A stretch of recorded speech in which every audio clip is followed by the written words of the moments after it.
Bem-vindos ao canal Biologia para Pantaneiros, hoje com a disciplina Invertebrados 1. Eu sou o professor William e o nosso tema de hoje será Porífera. Algumas características gerais deste grupo são metazoários aquáticos, isto é, são animais que vivem no ambiente aquático, e eles possuem mais de 5.000 espécies, sendo que a maioria são de águas marinhas e uma pequena parte apenas em água doce, isto é um grupo majoritariamente marinho. Esses animais não possuem órgãos e também não possuem tecidos verdadeiros. Isto é, esses animais não têm coração, fígado, rim, nada disso. São animais extremamente simples. E também não possuem tecidos verdadeiros. São animais de vida séssil, isto é, são aqueles animais que não se deslocam, né? São animais que ficam fixos no local o tempo todo.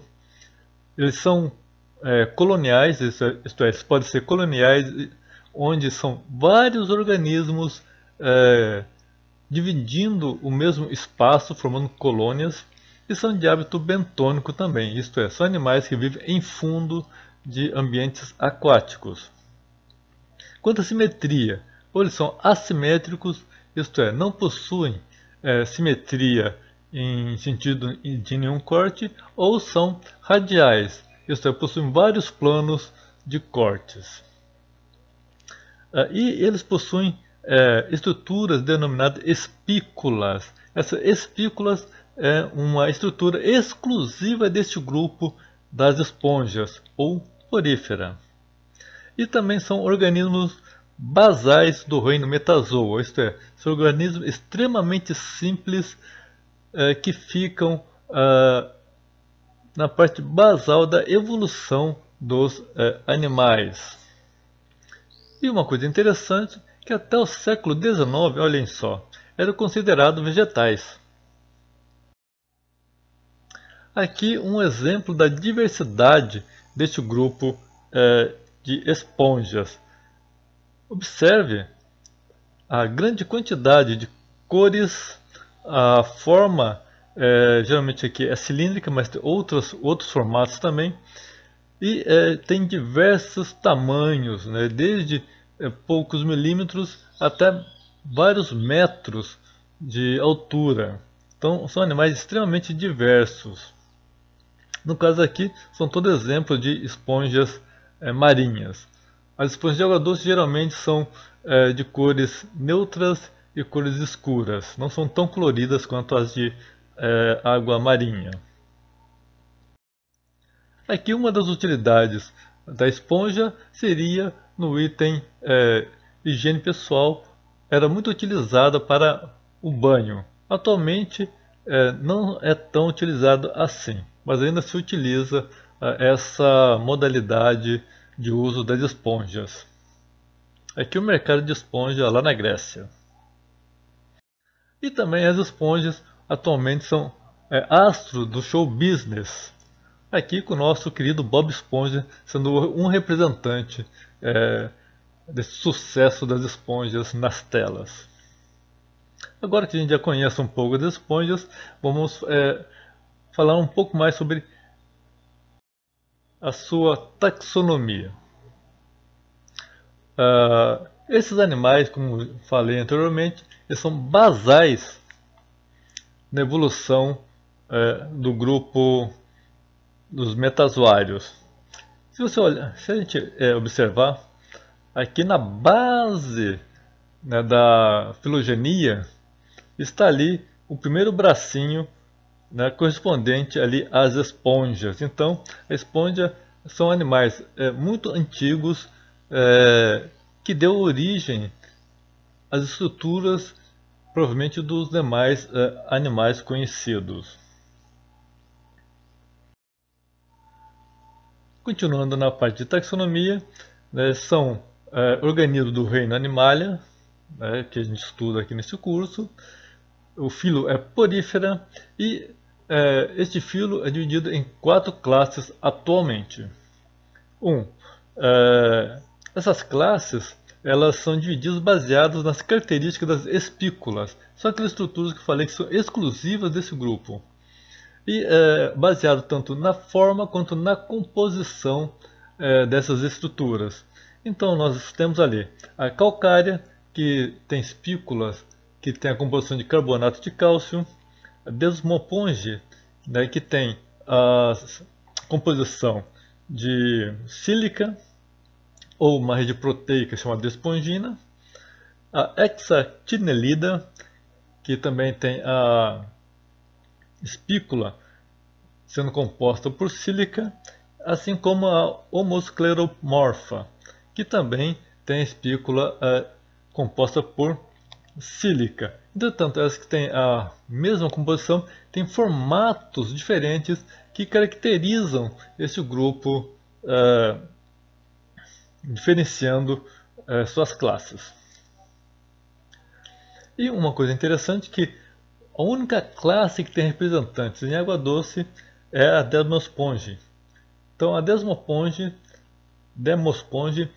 são o único grupo, a única classe que tem representantes de água doce. Então se você passear pelo Rio Paraguai e ver uma esponja, então ela pertence obrigatoriamente ao Desmosponge. E as duas ordens que pertencem a esses animais de água doce são Aplosclerida e ordem Poecilosclerida.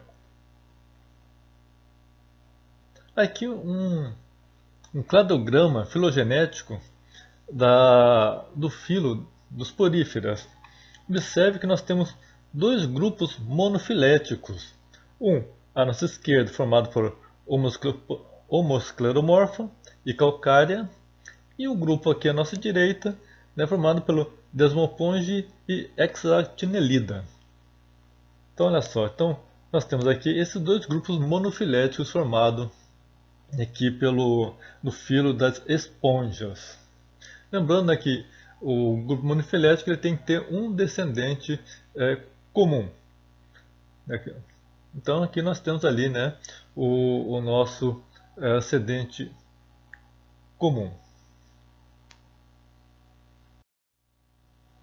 Um pouco da anatomia destes organismos.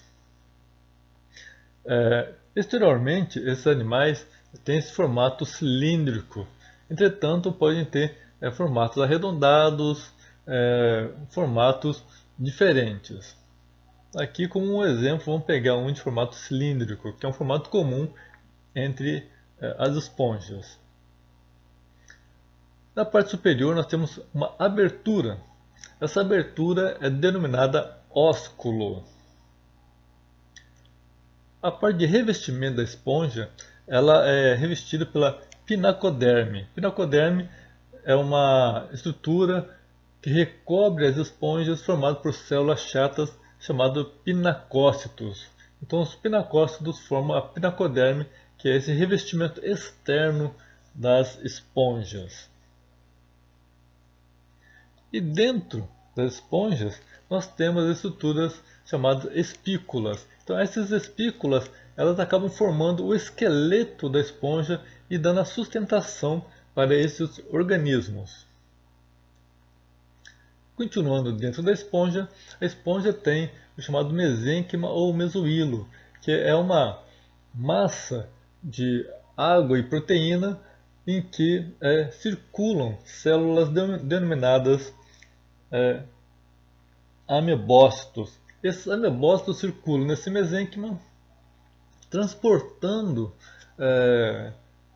geralmente os nutrientes, né, de uma parte para outra da esponja.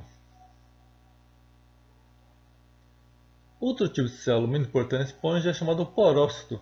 São células que têm poros e que fazem a ligação entre a parte externa com a parte interna do organismo. E também nós temos aqui os coanócitos. Os coanócitos são responsáveis, são células especializadas em fazer movimentos de água para que suspenda o material e que ela possa se alimentar. Então, esses coanócitos são células especializadas em fazer esse movimento dentro das câmaras das esponjas. São células flageladas. E por fim, esse grande centro da esponja, esse oco da esponja, tem um nome chamado de espongiocelo, né? Ou seria o espaço da esponja. Então, esse espaço da esponja ele acaba tendo seu fim no ósculo.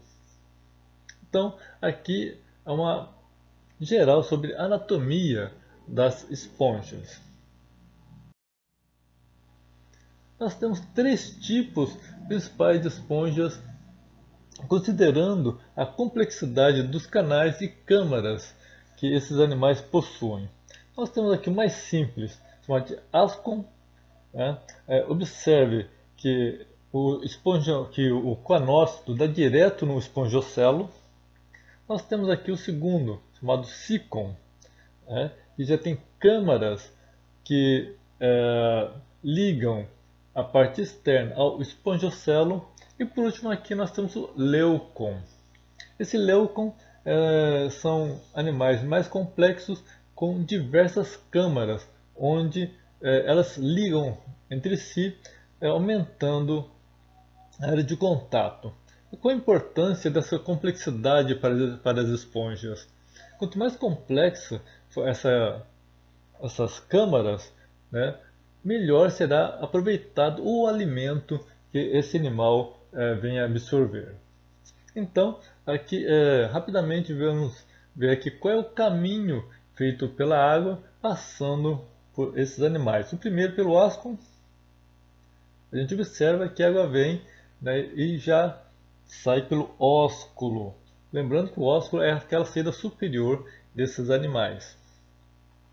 O segundo, já é uma passagem mais lenta, porque dentro dessa câmara, os coanócitos vão fazendo o movimento e tendo uma oportunidade melhor de aproveitar os alimentos. E o terceiro, bem mais lento, isto é, dando um tempo maior para poder absorver os alimentos. Então, no caso que os leucons são as esponjas mais complexas, portanto são aquelas que melhor aproveitam os alimentos do meio externo. Lembrando que a água ela passa por fora e sai pelo ósculo. Então, o ósculo não é entrada de água, sim saída de água.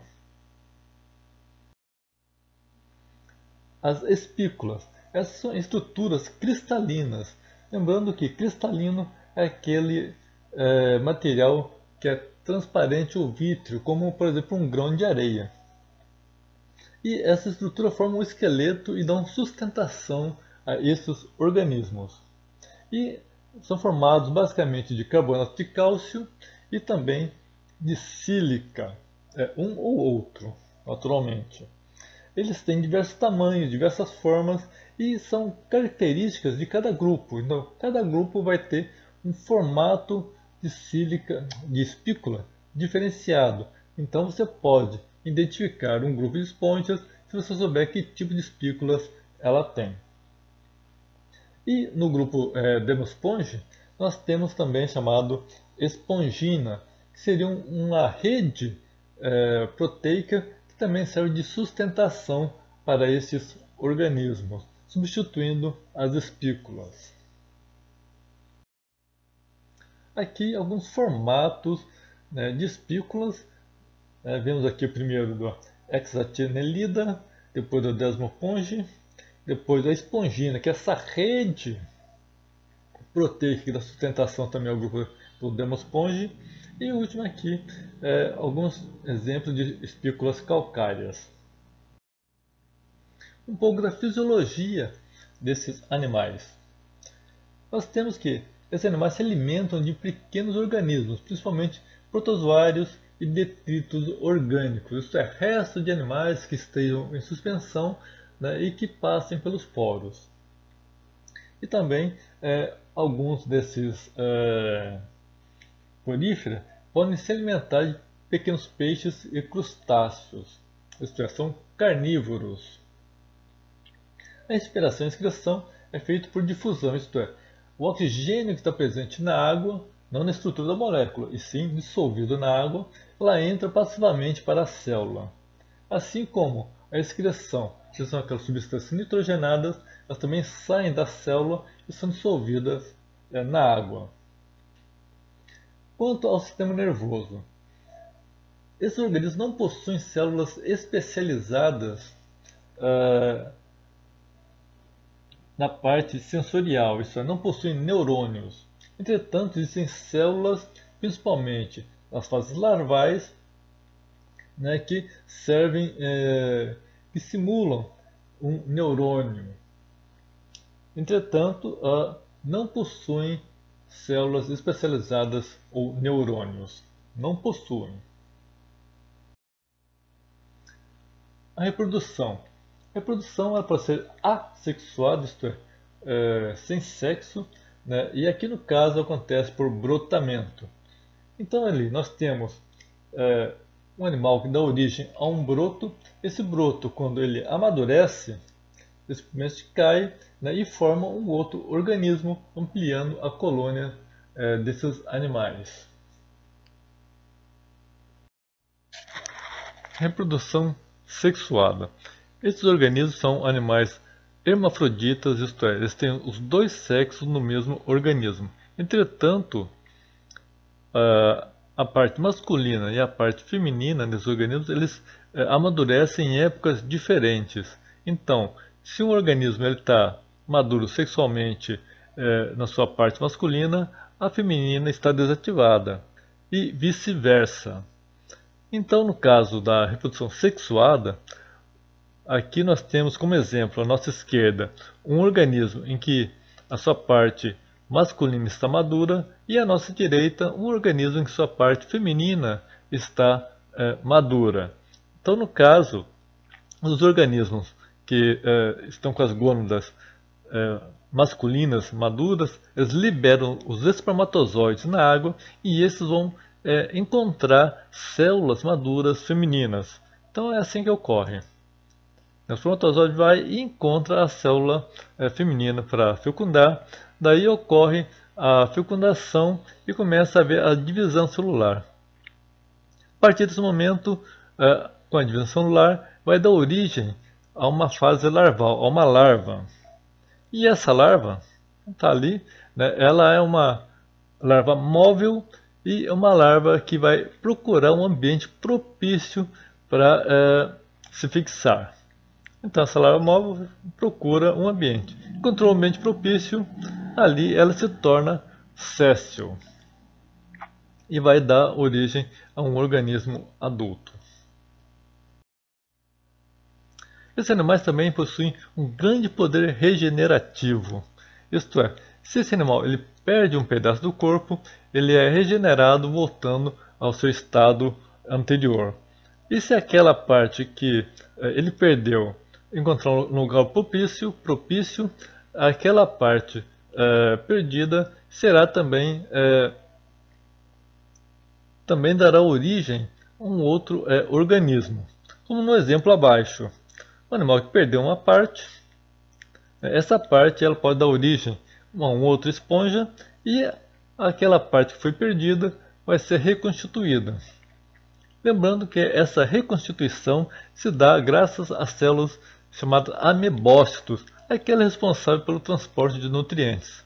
Essas amebócitos são células totipotentes, ou células tronco.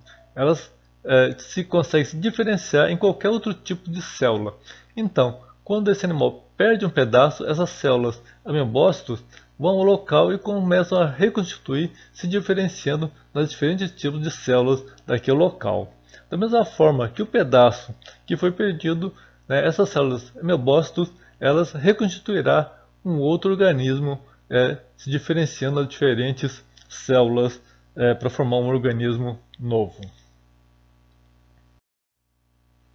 Um pouco da ecologia. Esses animais são encontrados em todos os continentes e em todos os oceanos. isto é, ele é encontrado tanto na parte tropical quanto nos polos.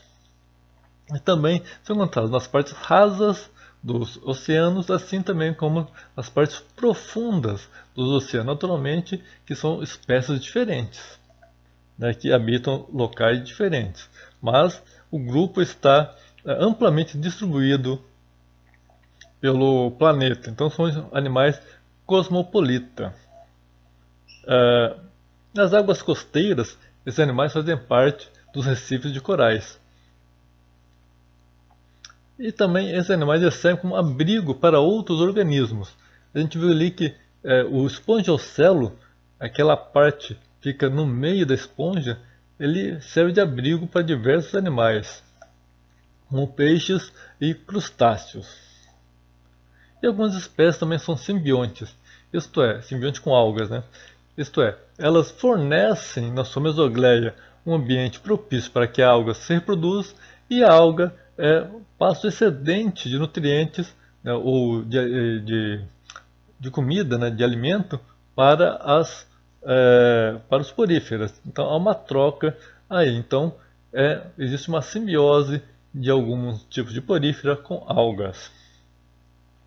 E também são animais que eles podem ser predados por peixes e crustáceos.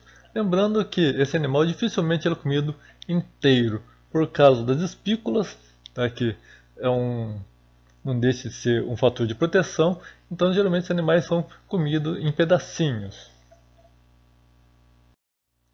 A importância econômica das esponjas. As esponjas ela tem uma importância econômica no início como item de higiene pessoal, onde era vendido como esponja para banho. Atualmente, a grande importância econômica das esponjas está na indústria farmacêutica, onde a indústria farmacêutica utiliza diversas substâncias produzidas pelas esponjas para diversos usos, como antifúngicos, isto é, para combater fungos, bactericidas, né, para combater bactérias, e até remédios contra o câncer, onde determinadas substâncias produzidas pelas esponjas, elas interagem com as células cancerígenas, matando essas células. Então, a indústria farmacêutica é a atual usuária, né, comercial das esponjas. E o que nós tínhamos falado sobre a esponja era isso. Muito obrigado pela atenção. Lave as mãos mais do que nunca. E se cuidem.